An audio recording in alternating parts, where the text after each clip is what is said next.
Welcome to Cliff Notes, the podcast where business meets inspiration and strategy meets balance. I'm Brandon Clifford, CEO of Business Alliance Inc., entrepreneur, investor, and your guide through the world of business, franchising, and leadership. Whether you're a seasoned entrepreneur, an inspiring franchisee, or just someone looking for actionable advice to take your career to the next level, Cliff Notes is here for you. Join me as we break down the complexities of business and life into bite-sized, actionable insights. This is Cliff Notes, your shortcut to success. Hello, everyone, and welcome back to Cliff Notes, the podcast where we break down big ideas for entrepreneurs into bite-sized insights that you can actually use. I'm your host, Brandon Clifford, and today we're tackling something that every business owner must embrace, and that's resilience, the ability to bounce back when things are going wrong. Let's be honest. Whether you're launching a startup, running a franchise, or leading a large team, setbacks, they're inevitable. But here's the truth. Like we said before on this podcast, success doesn't go to the smartest or the luckiest.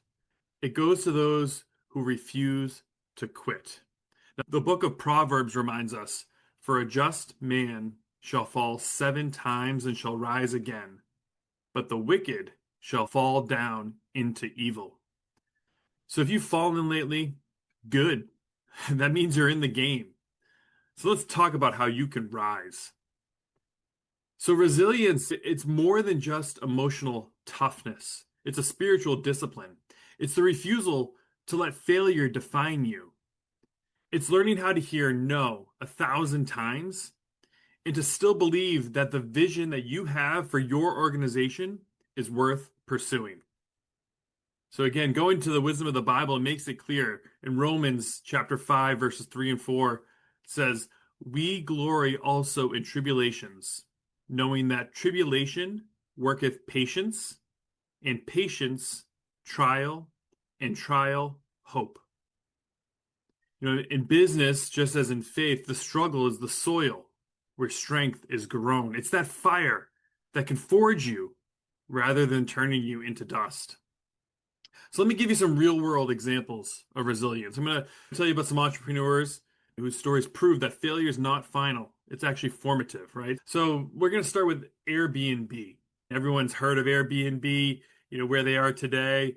Airbnb has actually become almost like a verb as much as it is a company. I'm going to Airbnb this, right? So back in 2008, Airbnb's founders, they were flat broke, right? So they'd been rejected by over 20 venture capitalists. Every time they went to a pitch room, they got laughed at the idea of renting out a spare bedroom in your home to strangers. People thought it was ridiculous.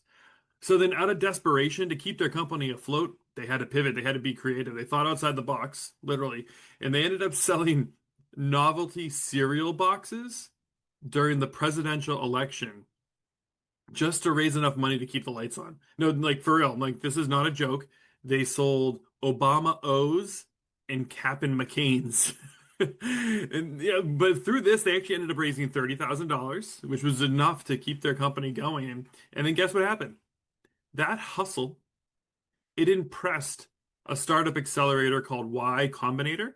And then they ended up giving them the funding they needed to get Airbnb off the ground, right? And so today, you've all again heard of Airbnb. It's worth billions, but it all started with scrappiness, rejection, and resilience.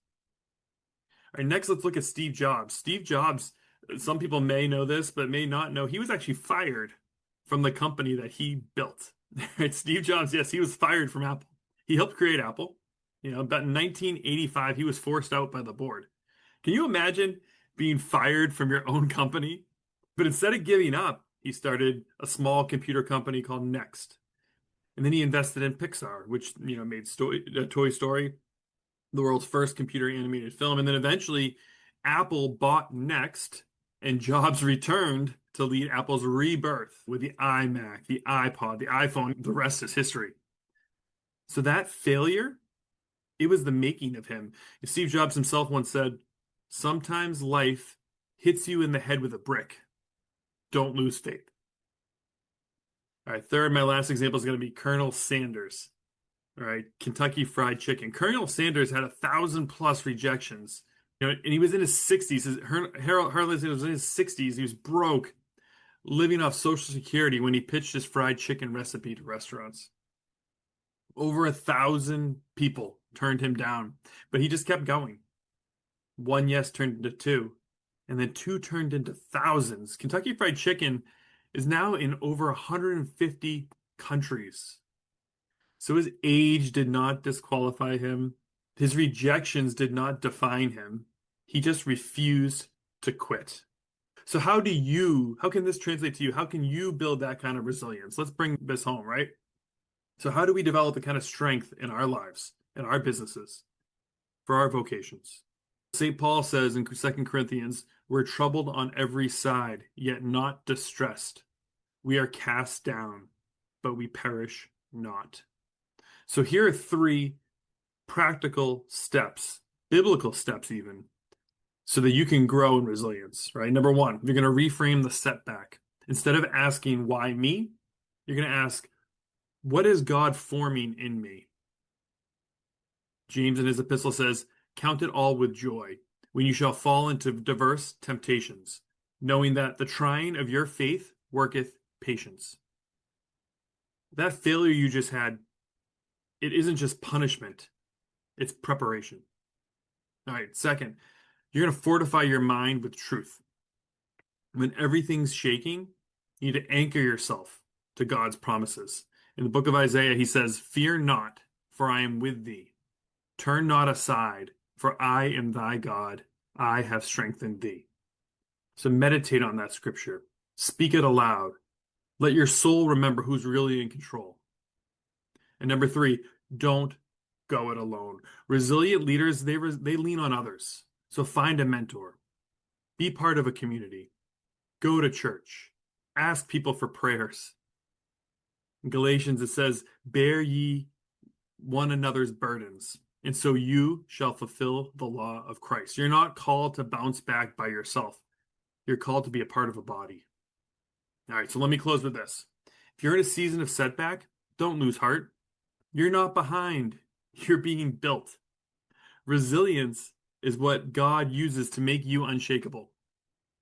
And he who began a good work in you will be faithful to complete it. So stand up, show up, and keep building, because the comeback is always stronger than the setback.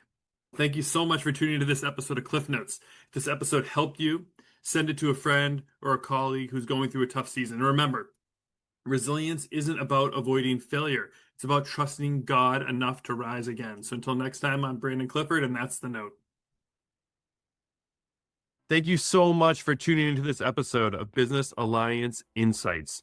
I hope you're walking away with some valuable insights to help grow and strengthen your business.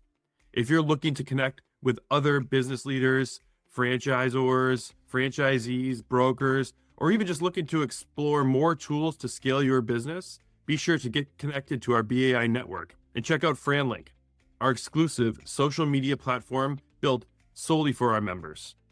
You can learn more about it and everything Business Alliance Inc. has to offer by visiting businessallianceinc.com. Again, that's businessallianceinc.com. Don't forget to subscribe, leave a review, and share this podcast with other business leaders who are ready to take their businesses, their brands to the next level.